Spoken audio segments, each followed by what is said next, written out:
I just have yeah, I just. All right, cool. Stop right there. So thoughts. What's the difference between this idea of white supremacy and white primacy?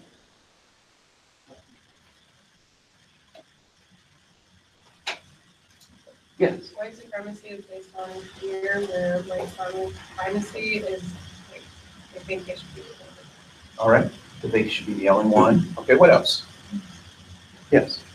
White supremacy is whites are above all races, whereas white primacy is world revolves around whites. Okay, cool. Can there be black supremacy?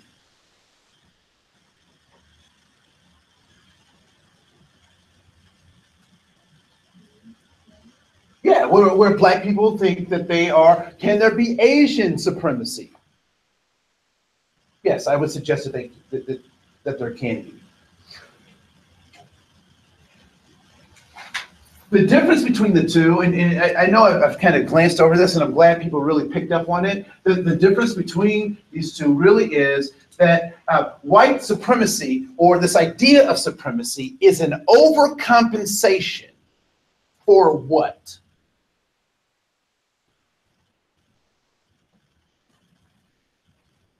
So one of the things that I had to teach one of my students in middle school, because no matter where they were going, they were getting picked on.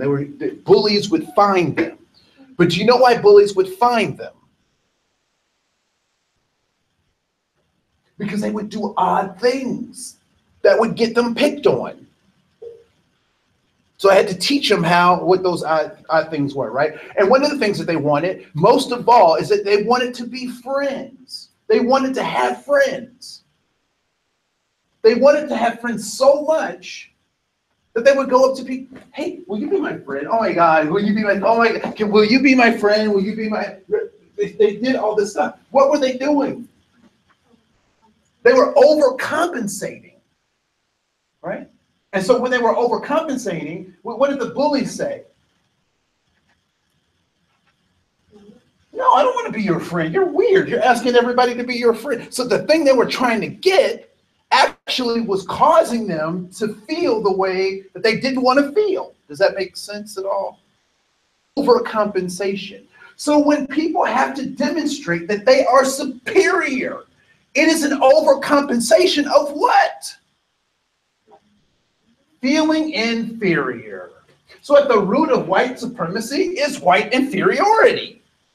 And I would say that about another group. We're just using this as the example, right? So actually what happens is that anyone who is trying to say they're superior is actually trying to mask or overcompensate for their inferiority, right? What do we know about the human existence?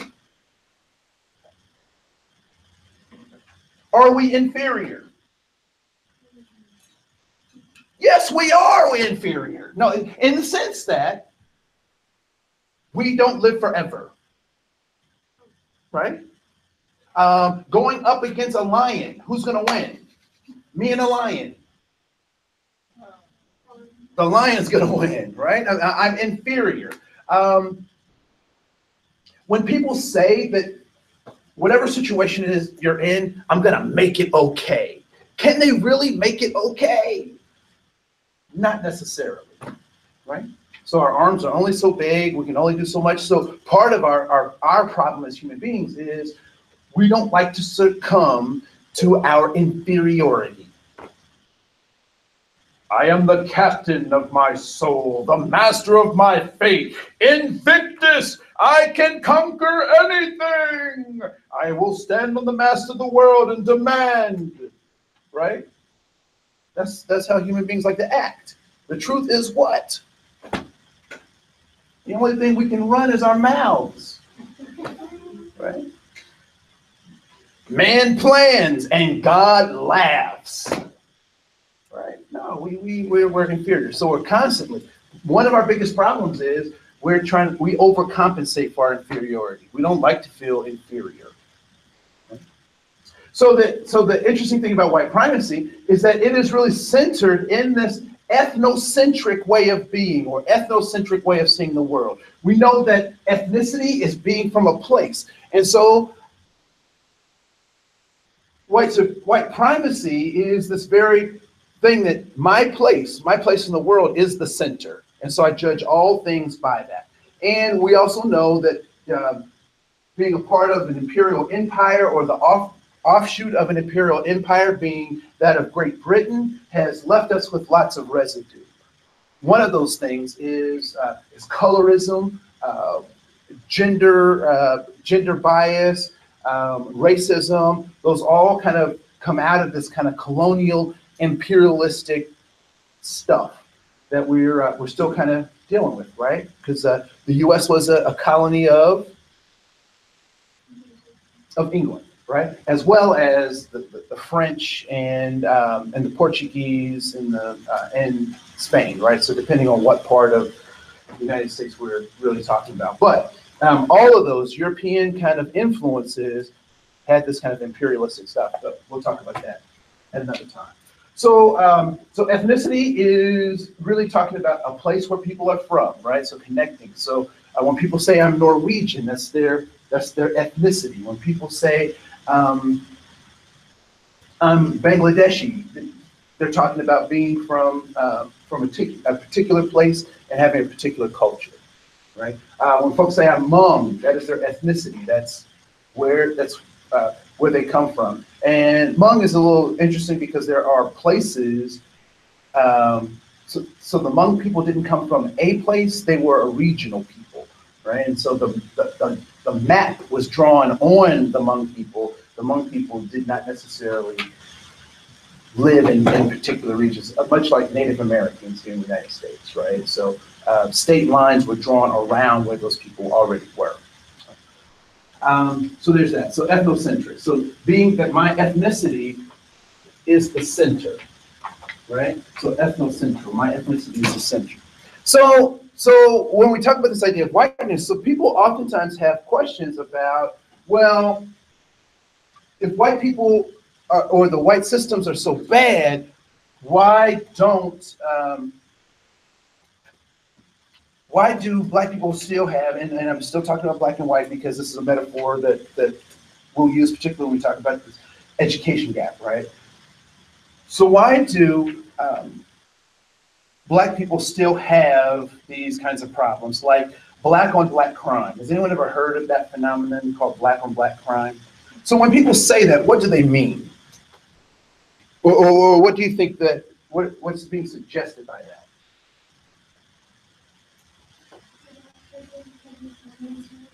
So a black person committing a crime against another black person. And what else with that? Because it's not just that, it is that. What else are they suggesting? They're trying to use it to prove the white supremacy doesn't exist and that it's all just being perpetuated with black people and not with.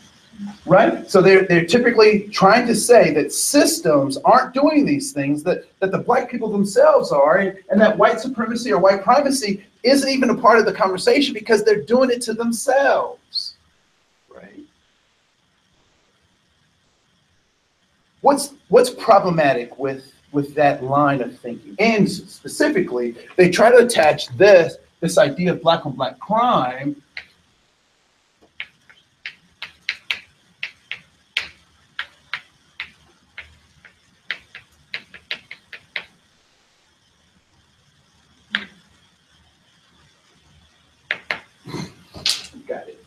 right? So they try to tie it to this idea of police brutality, right? So you can't be mad at the police because you're doing it yourselves. This is a false dichotomy. Why is that? Why is this a false narrative or a false dichotomy? Illogical, not coherent with why is this logic not functional? So they can both exist at the same time. And police brutality and black on black crime aren't related unless what has to be the common denominator? They're both crimes.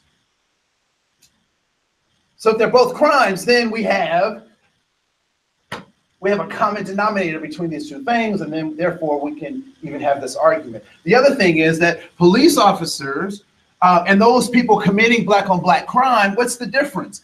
This is supported by the law. This is supported by training. This is supported by governmental institutions where the people committing the so-called black on black crime are not. So should we expect the same treatment of people who aren't trained from people who are trained? No, right? So it's a false narrative. It's a false dichotomy.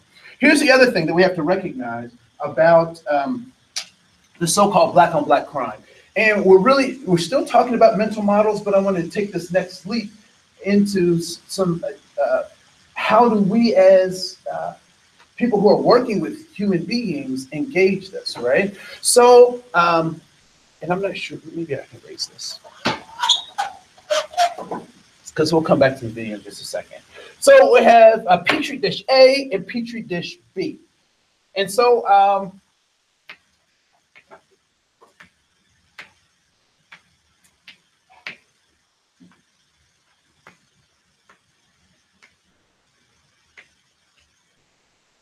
what do you recognize about the difference between Petri dish A and Petri dish B?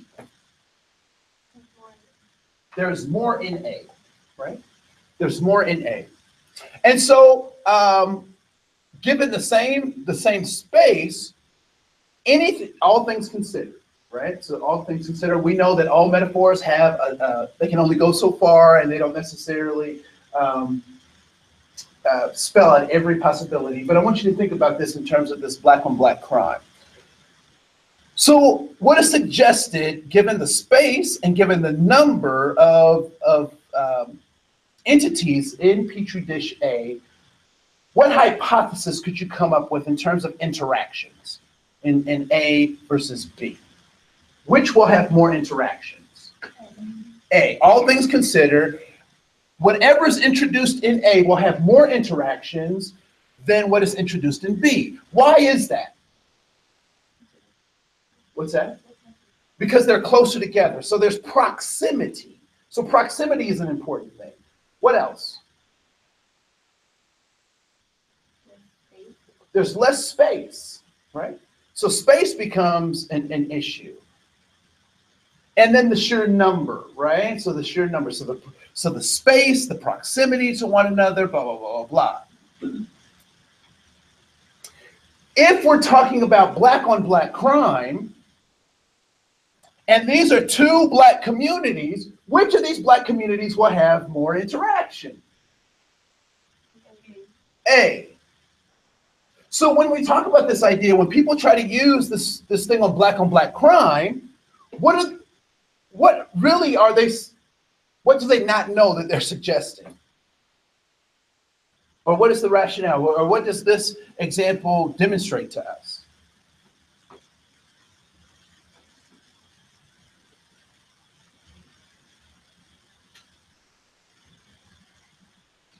Okay, I'll draw another, let's do C.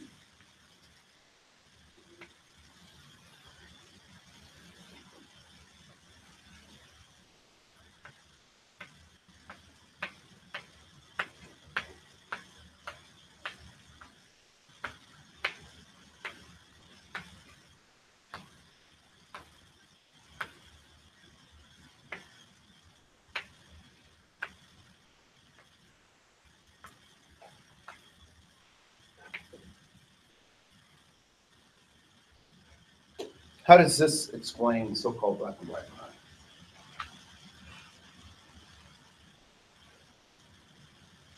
Or does it?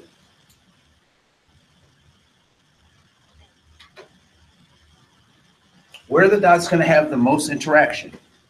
In the smaller space. In the smaller space. Why? Because of proximity. So when we think about this idea of so-called black on black crime, where does it happen? Is it happening outside of their circle? No, more often than not, it's happening within the circle. So what we're actually talking about is not so much black on black crime, but proximity crime.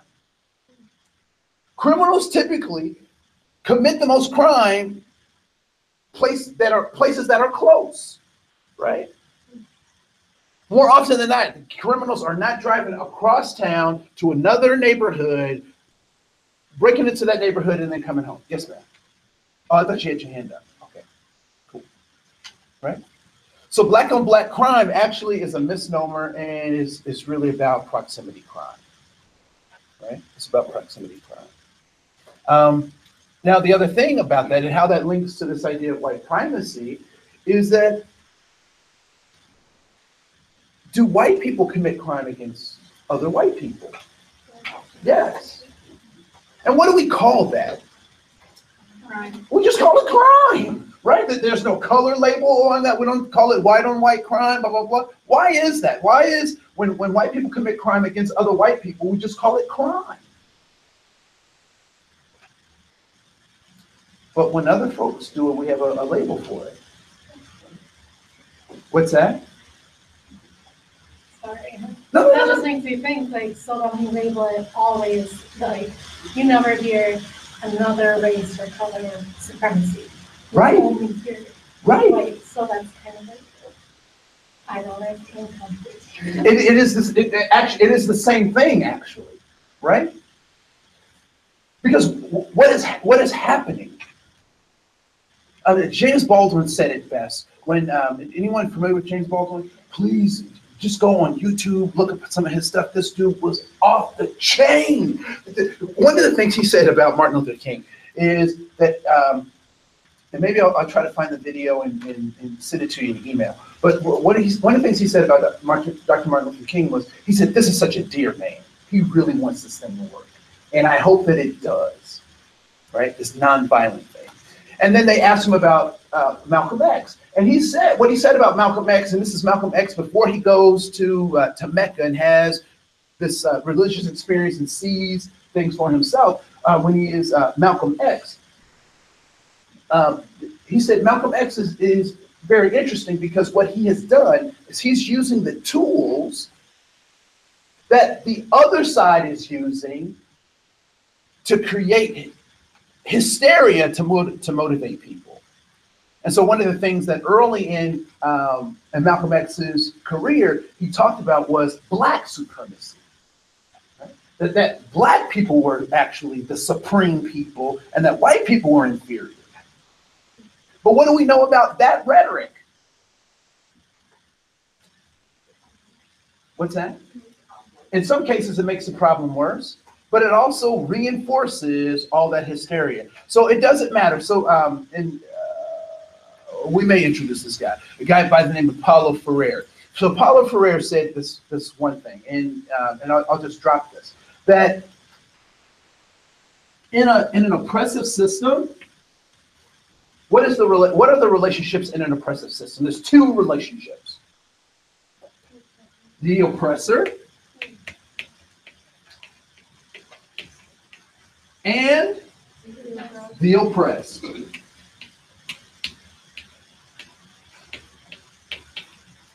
Now, what is the fear? What is the dominant fear that the oppressor has? Losing power and becoming the oppressed. So the oppressor does whatever he can not to, or she can, to not be the oppressed. But what do the oppressed want? They want to be not oppressed. And what relationship do they know? What relationship do they know? The oppressed.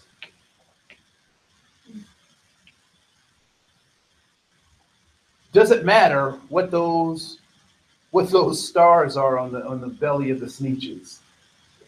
Anyone ever read that story, the star belly sneetches, right? Does it matter? No. As human beings, if we don't pay attention, we will switch white supremacy for black supremacy. Or we'll switch black supremacy for Latinx supremacy. And we'll keep the cycle going. We keep the system of oppression going so that there's someone that's always oppressed. But what Paulo Freire suggests is that we have to find a third way of being. Because just as you just pointed out, the idiocy or the illogicalness of black on black crime versus white supremacy, that those are problematic because it keeps this this relationship of the oppressed, the oppressor, it keeps it going.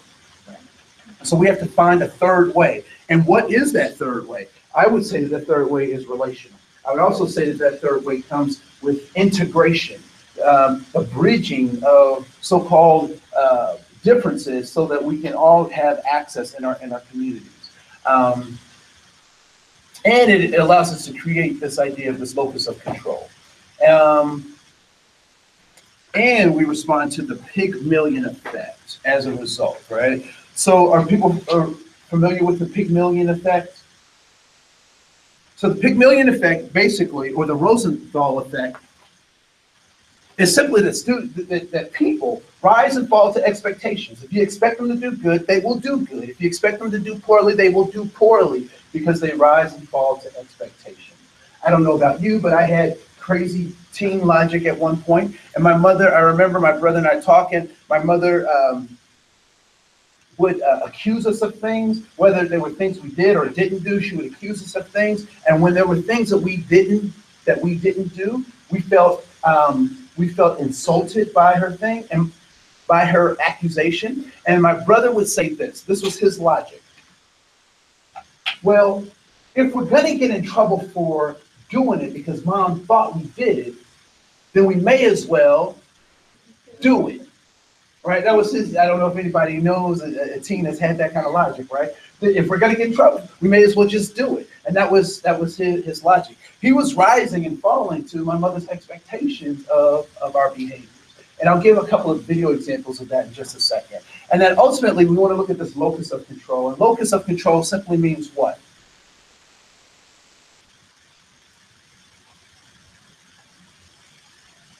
What's a fulcrum? What's a fulcrum? Seesaw, teeter-totter. Where's the fulcrum? The middle is the fulcrum, right? The middle is the fulcrum. So where does control lie on this seesaw?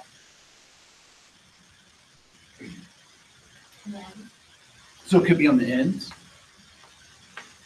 It's really at the fulcrum. So I can make so if I change the fulcrum of this, if I change that I can change what this seesaw looks like, right? So the locus of control is, where is the center of power? And the two questions to ask is the center of power inside me or outside me? And this is where we have to start answering questions for students. And so in a system where white primacy, we're measuring everything by whiteness, right? And we're not even clear what whiteness is because there's lots of different groups that are in this so-called thing of whiteness.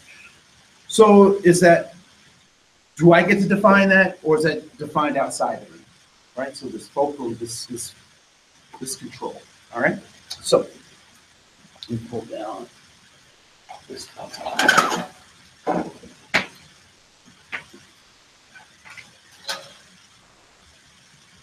So let's do this one first. Have we seen this one? Have you seen this? Okay, good. I get so excited and I forget which ones I've shown. I try to put them in my notes, but sometimes we just than women in science? Are men better than women in science? Are certain races smarter? Those are the stereotypes, but now some psychologists say stereotypes can become self-fulfilling prophecies. What's the ratio here of 2, 5 to 6? Ever seen this ad depicting a ditzy woman trying to get into college?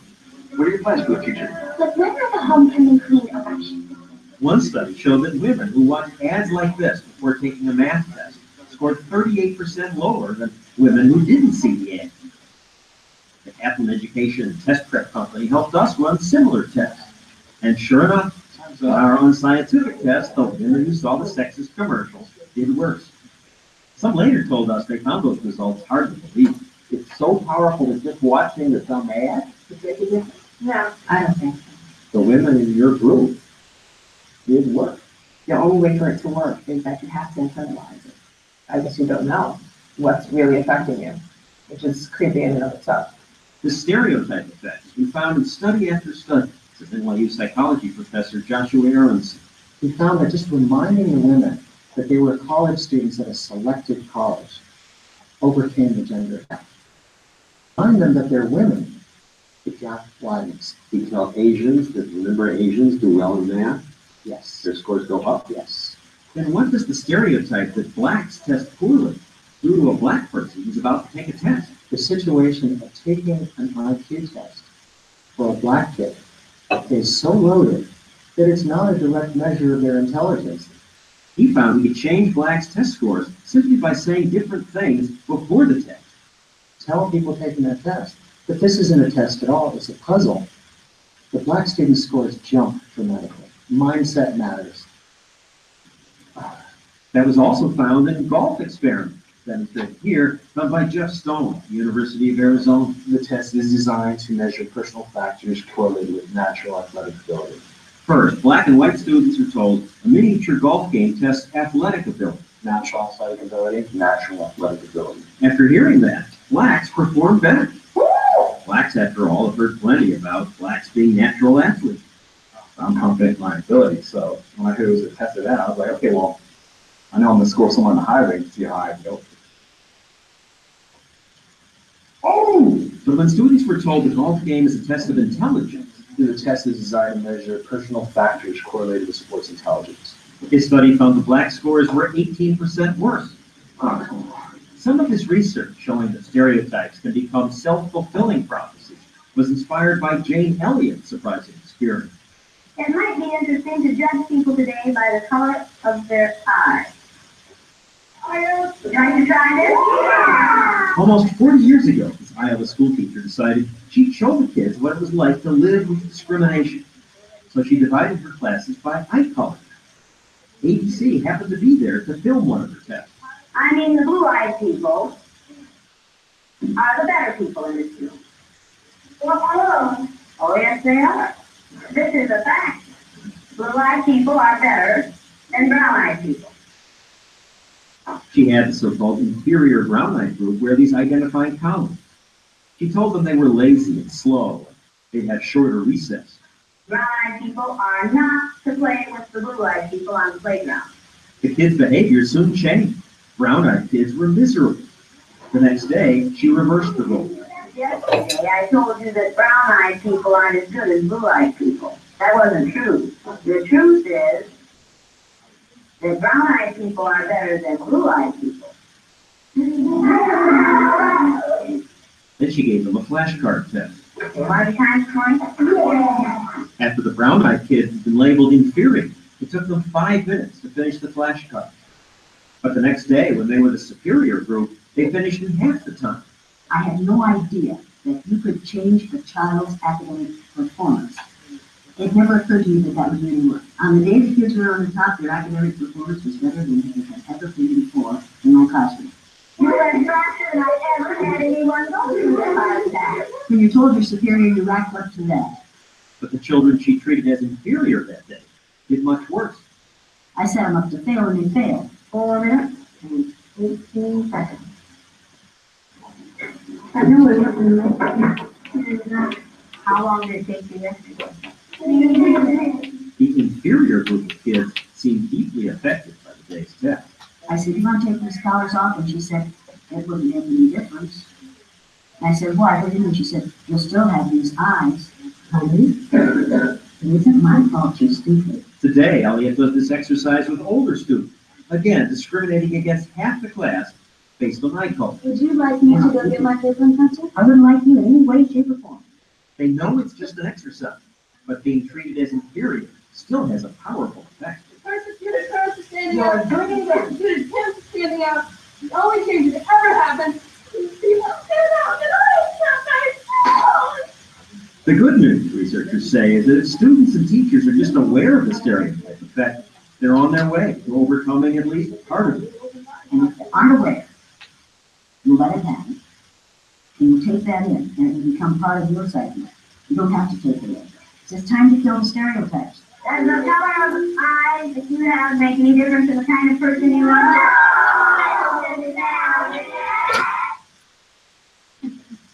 Thoughts, comments?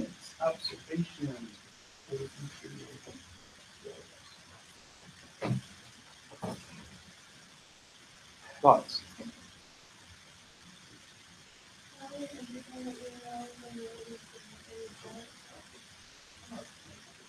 Yeah. Go ahead. No, you got that doubting look, like, I'm not buying this. What do you think? It's like the largest of that, it's like your parents are very sense of itself, knowing what they are. I can have a respect for like an authority figure, but I don't have to take everything that they say for it and do something that I have to do and I have to do like, I don't have to let that reflect on me. Like, I felt super upset when she said, they knew it was an experiment, but how much she let it affect her, it's like part of that might have to do with like the sense of self and everything. And like, that was, I think, is opposed to it at a young age, so I don't know. It's seems very so emotional. No, you I do don't know how to know. like verbalize what I'm Okay. thinking about. Okay. Cool, but the younger kids, they didn't know it was right? Right. Like the first time she did it, which I thought was Yeah, it's probably not allowed now. It's not allowed now. And what do you think she was really responding to that particular moment? No. Well, I would argue probably not. That there,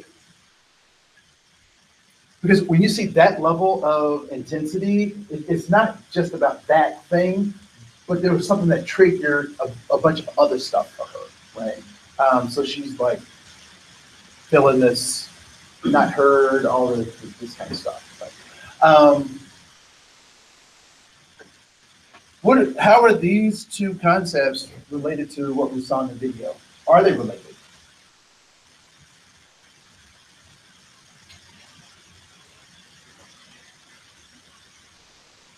well, I guess that's kind of how that one teacher said, I knew we wouldn't do better today, or I knew we wouldn't have made that time, kind of goes along with what she is already, not as us, kind of, she might as well just do it, so definitely they should probably been off and saying, well, I knew I wasn't gonna make it. The Pygmalion effect, rising and falling to expectations. Rising and falling. She said something, I wrote it on the board. I set them up and I set them up for success and they were successful. I set them up for failure and they failed. When you're a kid, do you have all the internal guts and intestinal fortitude to stand up to the world and say, no, world, this is who I am? No, most of the time you're trying to develop that, right? You're trying to get adults to support you and figuring out who you are and all that kind of stuff. So when you're a kid, the locus of control for the most part is outside of you. When you are able to, like most of us, define who we are and say to the world, this is who I am, we have built up resilience. We built up resilience, and now our focus of control, the locus of control, is inside of us. Right. Here's another example of those two in action. So this is a short snippet, and I won't show the whole video. From a video called What Black Men Think. And I found this to be very important, particularly on the latter end. And the question that is being asked or posed, and I want you to think about the answer. Are there more black men in college or in prison? Would you think about that, right? Are there more black men in college and in prison? So being a critical thinker, I want you to think about the question. Because there's a problem in the question. The question itself is problematic. What's wrong with the question? Yes. It seems to say that if you are a black man and you're not in college, or you're in other. Okay, so presents this false dichotomy that is either prison or college. What else? College students can be in a certain age range that, but like, being prison can be in. College, what, 18 to 24, right? College.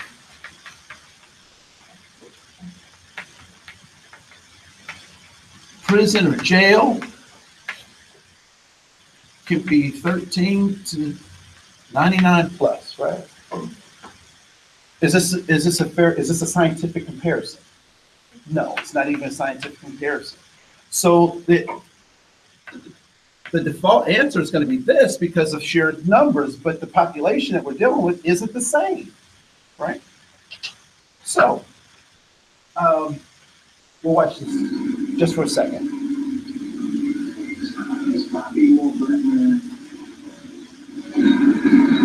See, I don't know. It might be even ratio. I say more. I would hope to say more college.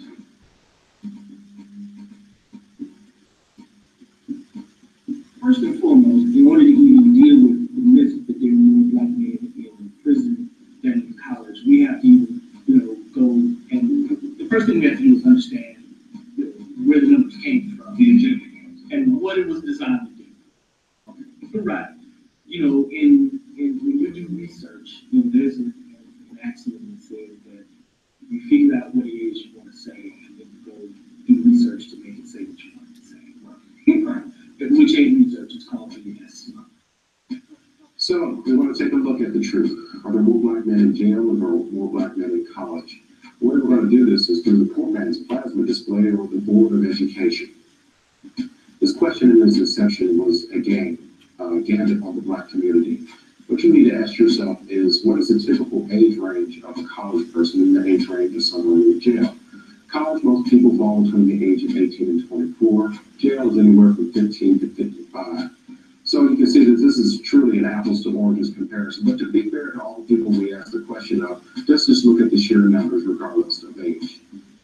Prison, you're hardcore, greater than 1 year sentencing versus jail, you're a 2-bit crime.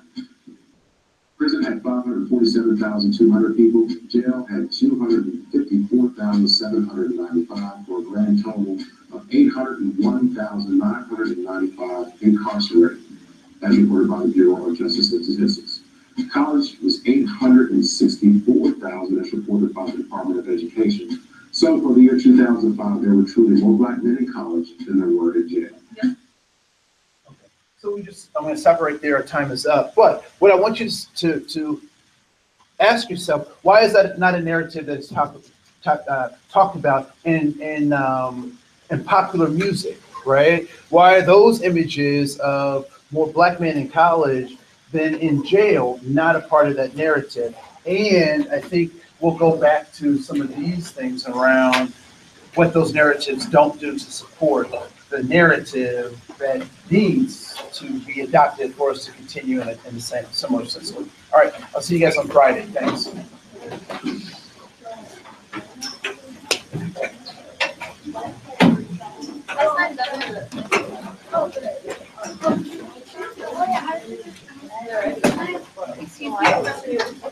For my third CLE, we were going to go to just like tour of the neighborhood. Yeah, but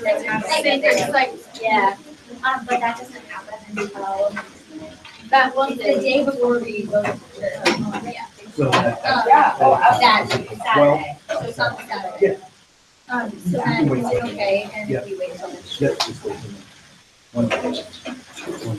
Hi, my class, what is the Oh, this one. Where are you guys going? we're going to do more